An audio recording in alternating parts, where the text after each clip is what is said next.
कि श्री चैतन्य महाप्रभु कुलिया ग्राम में है, हमें महाप्रभु का दर्शन करने के लिए कुलिया चलना चाहिए। तो सभी ने कहा हाँ हमें कुलिया चलना चाहिए, सभी चलते हैं कुलिया। तो विद्यावाचस्पति आगे आगे जा रहे थे कुलिया की ओर और सभी उनके पीछे पीछे चल रहे थे। लेकिन उत्साह इतना अधिक था भगवान का दर्शन करने का कि सभी विद्यावाचस्पति के आगे आगे भागने लगे। और जब इतने सारे लोग विद्यानगर से कुलिया ग्राम की ओर आ रहे थे तो आसपास के क्षेत्र के जो लोग थे वो भी सोचने लगे कुलिया में कुछ विशेष है, वो सब भी भागकर इधर आने लगे। तो इस प्रकार से संख्या और अधिक बढ़ गई और लाखों लाखों की संख्या में लोग कुलिया की तरफ आ रहे थे। लेकिन रास्ते में अब गंगा नदी आ गई। अब तक तो लोग दौड़कर आ रहे थे, कांटों के वनों को पार करके आ रहे थे, लेकिन अब गंगा नदी आ गई, क्या करें। कुछ नौकाएं थी तो वो नौका में मुश्किल से 100 लोग बैठ सकते थे, लेकिन हजारों की संख्या में लोग चढ़ गए। वो नौका डूबने वाली थी, लेकिन भगवान की कृपा से वो नौका डूबी नहीं और व्यवस्थित रूप से गंगा के किनारे पहुंच गई, कुलिया ग्राम पहुंच गई। कुछ अन्य लोग थे जिनको नौका प्राप्त नहीं हो पा रही थी, वो लोग गंगा उस नौका में चढ़ना चाहते थे लेकिन चढ़ नहीं पा रहे थे, गंगा में ही गिर गए, किसी प्रकार से तैरते हुए आ गए। बाद में उनको मालूम पड़ा कि उनको तैरना नहीं आता था, लेकिन किसी प्रकार से पार करके आ गए।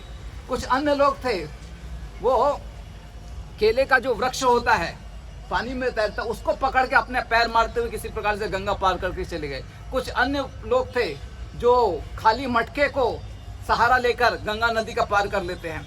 इस प्रकार से सब अपने अपने ढंग से गंगा नदी को पार कर रहे थे, क्योंकि उतनी नौकाएं नहीं थी।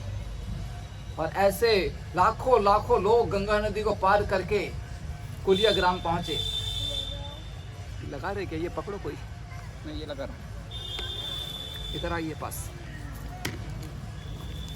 तो इस प्रकार से लाखों लाखों लोग कुलिया ग्राम पहुंचे हैं। और अब कुलिया ग्राम पहुंच तो गए, लेकिन कुलिया ग्राम में जाना किधर है, किधर श्री चैतन्य महाप्रभु कुलिया ग्राम में है, ये किसी को मालूम नहीं था। नदी पार करते समय किसी को ये चिंता नहीं थी कि वो डूब जाएगा।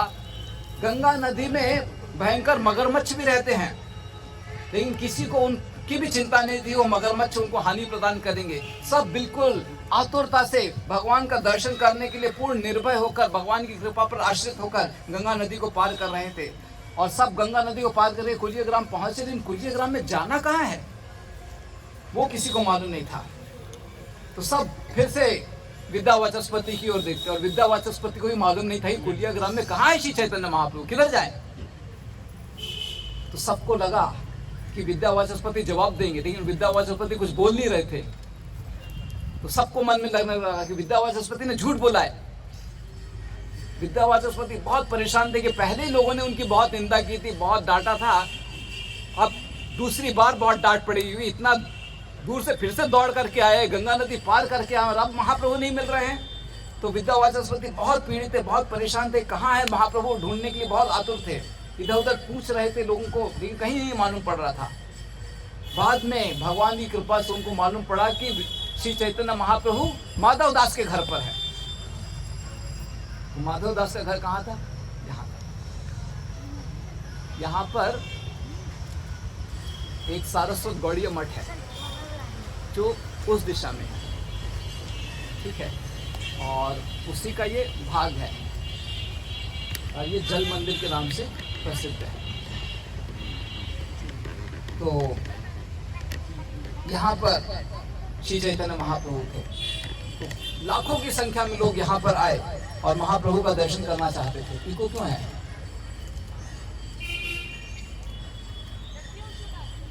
और सभी के सभी लोग यहाँ पर आकर पुनः बहुत ही उत्साह से जोरों से हरि नाम कीर्तन करने लगे। हरे कृष्णा कृष्णा कृष्णा हरे हरे, हरे राम राम राम हरे हरे।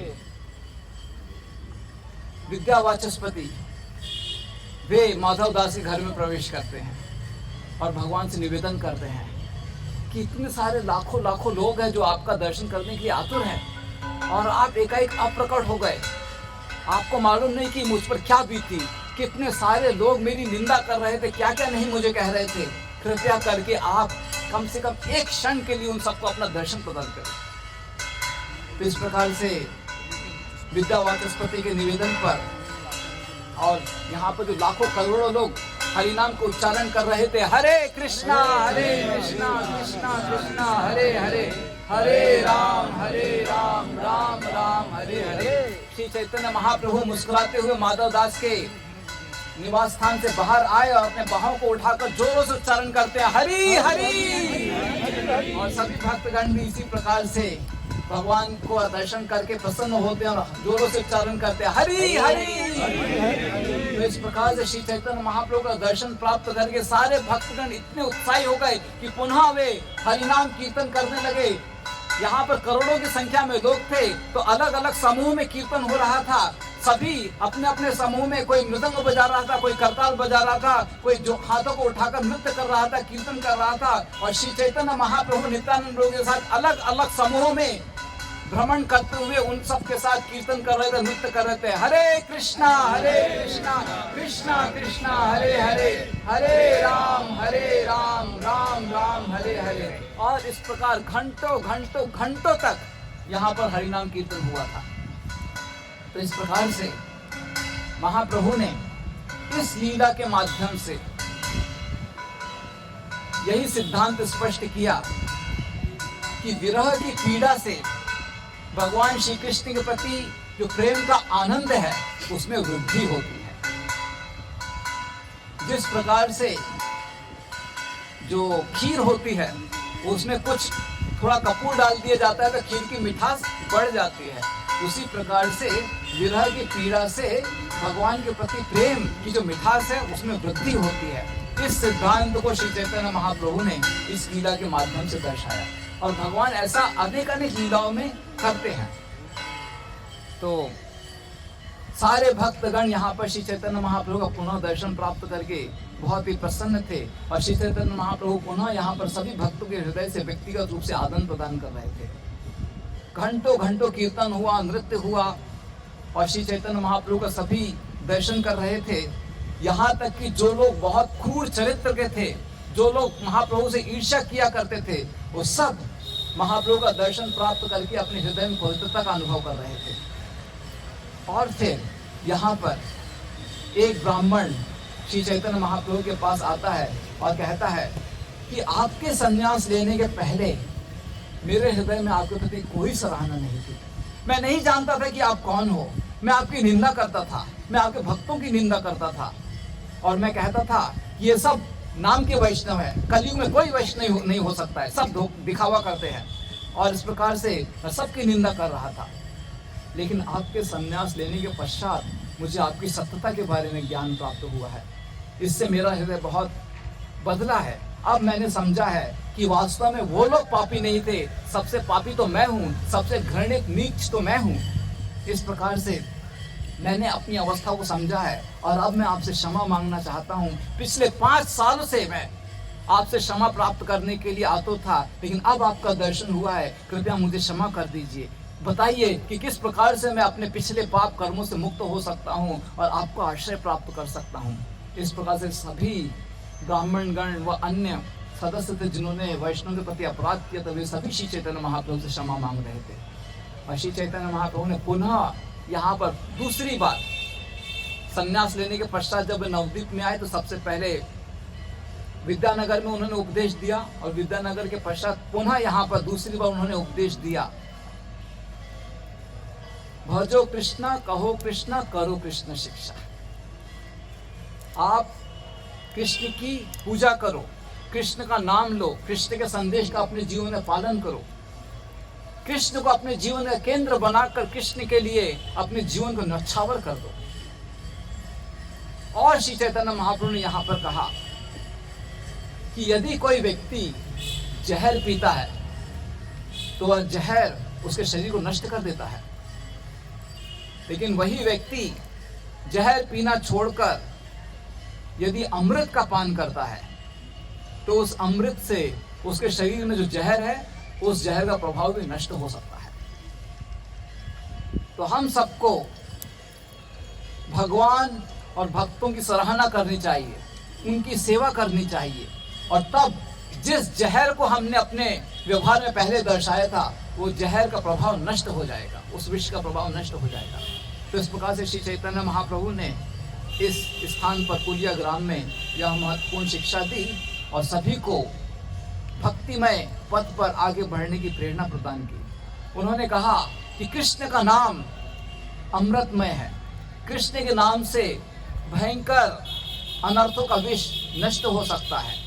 तो हमें कृष्ण के नामों का गुणगान करना चाहिए, वैष्णव की महिमा का अधिकाधिक गुणगान करना चाहिए और इस प्रकार से हम अपने चरित्र को पवित्र कर सकते हैं।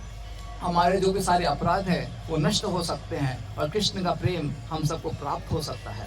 तो यही मेरा आप सबसे निवेदन है कि आप सभी निरंतर कृष्ण का नाम लो, कृष्ण की उपासना करो और कृष्ण के संदेश का अपने जीवन में पालन करो और इस प्रकार से अपने जीवन को पवित्र करो। और कृष्ण का नाम हम हरे कृष्ण महामंत्र के माध्यम से उच्चारण कर अपने हृदय को पवित्र कर सकते हैं। और फिर से जोरों से हरि नाम कीर्तन हुआ, हरे कृष्णा कृष्णा कृष्णा हरे हरे, हरे राम राम राम हरे हरे। तो इस प्रकार से अपना सारा जीवन भगवान के नामों के उच्चारण में व्यतीत करो, वैष्णव की सेवा में, वैष्णव के गुणगान में व्यतीत करो और इसी से हमारा जीवन शुद्ध हो जाएगा। इस प्रकार से श्री चैतन्य महाप्रभु ने यहाँ पर सभी को उपदेश दिया और सभी उस उपदेश को प्राप्त करके बहुत ही अनुग्रहित हुए। और फिर विशेष रूप से जिन्होंने यहाँ पर बहुत ही घृणित अपराध किए थे, देवानंद पंडित, गोपाल चक्रवर्ती, गोपाल चपल, ये सब व्यक्तिगत रूप से, क्योंकि इन सबको, देवानंद पंडित को तो ज़्यादा कुछ पीड़ा नहीं थी, लेकिन गोपाल चप्पल और गोपाल चक्रवर्ती वो तो भयंकर रोग से पीड़ित थे।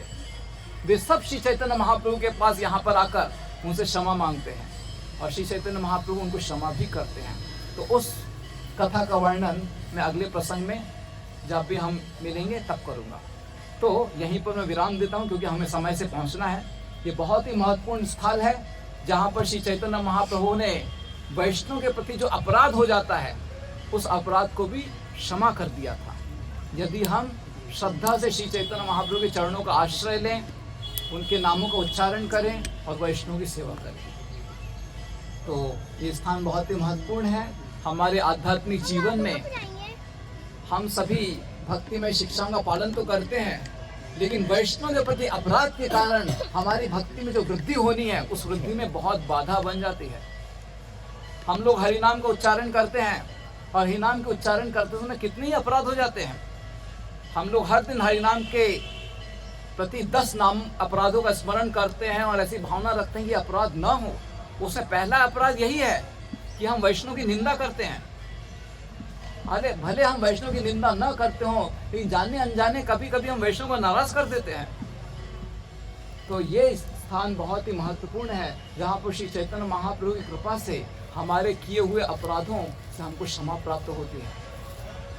तो हम इस स्थान पर यहाँ पर श्री चैतन्य महाप्रभु की कृपा प्राप्त करने आए हैं, जिससे हमारे जीवन में हमने जो भी वैष्णव के प्रति अपराध किए हैं या जो भी अपराध हम भक्ति में करते हैं वो सब नष्ट हों और साथ ही साथ हमारा हृदय इतना पवित्र हो कि हम पुनः इस प्रकार के अपराधों को अपने जीवन में नहीं दोहराएं।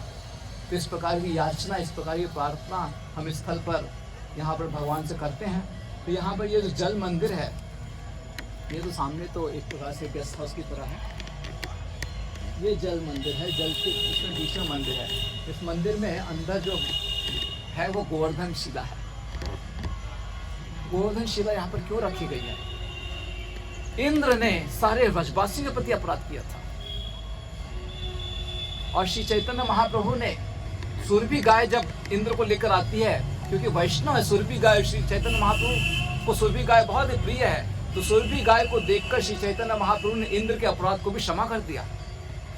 इंद्र ने सारे व्रजवासियों के प्रति अपराध किया, फिर भी भगवान श्री कृष्ण ने इंद्र के सारे अपराधों को क्षमा कर दिया। उसी प्रकार से श्री चैतन्य महाप्रभु ने यहाँ पर अनेक जो लोगों थे जिन्होंने वैष्णव प्रति अपराध किया तो उसको क्षमा किया था।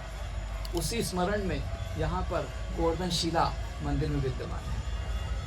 ये स्थान बहुत ही पवित्र है और क्योंकि श्री चैतन्य महाप्रभु की यहाँ पर उतनी महत्वपूर्ण लीला हुई है कि सारे अपराधों को उन्होंने क्षमा किया है, तो उस अपराध के, उस लीला के स्मरण हेतु ये जो जल है, सामान्य जल ऐसे ही कहीं पर नहीं आ जाता है। आप कहीं पर रख दो, मतलब भर दिया जल, ऐसा नहीं होता है। ये जल जमीन से प्रकट होता है। तो इस यहाँ पर महाप्रभु ने विशेष लीला किया है कि सारे अपराधों को क्षमा किया है। उस लीला के स्मरण हेतु यहाँ पर जो गंगा का प्रवाह है वो जल के रूप में यहाँ पर प्रकट हुआ है और उस लीला स्थली को सुरक्षित बनाए रखता है। तो सारी जो लीला स्थलियाँ होती हैं उसमें जो कुंड होता है वो बहुत ही महत्वपूर्ण होता है। तो कुंड इतनी आसानी से रुकता नहीं होता है। बाकी मिट्टी है वो आप घर बना दोगे तो गया, लेकिन कुंड इतनी आसानी से रुकता नहीं होता है। तो क्योंकि यहाँ पर इतनी महत्वपूर्ण लीला हुई है इसलिए इतना विशाल कुंड यहाँ पर प्रकट हुआ है और बाद में गौड़िया मठ के सदस्यों ने, आचार्यों ने यहाँ पर आकर इसको रूप प्रदान किया है। तो बहुत ही पवित्र तीर्थ स्थल है और हम सब के भक्ति में जीवन के विकास के लिए बहुत ही महत्वपूर्ण है। तो हम सभी यहाँ पर श्री चैतन्य महाप्रभु के चरणों में, अन्य सभी वैष्णव के चरणों में प्रार्थना करते हैं कि जो भी हमसे अपराध होते हैं उनसे हमें क्षमा प्राप्त हो और साथ ही हमारा जीवन, हमारा व्यवहार इतना पवित्र हो कि हम कभी वैष्णव के प्रति अपराध न करें और हमारा भक्तिमय जीवन बिना किसी अपराध के सुचारू रूप से चलता रहे और हम भगवान के चरणों का आश्रय प्राप्त करें। हरे कृष्णा। बहुत बहुत धन्यवाद। तो हम सभी बस में बैठेंगे और प्रसाद के लिए गदा भवन जाएंगे और जिनके पास कूपन नहीं है वो अमित प्रभु से हाँ। 1 मिनट, ये 4 कूपन रेडीमेड कूपन मेरे पास है, उनको पहले बांटिए। 4 है कि 8? 8 है, 8 ज़्यादा हो गया हमारे पास। कोई बात नहीं, ये बाद में मिले ना। नहीं, कल रात को किसको दिया आपने? हाँ? कल रात को जो एक और था आपके पास, वो उनको दिया ना, वो किसको दिया आपने? चेतन को। सुमन शिव के आपको दिया, उनको दिया ना। बस है ऑलरेडी। इनके पास 4 कूपन है। हाँ, 4 तो आपको 2 ठीक है, तो हम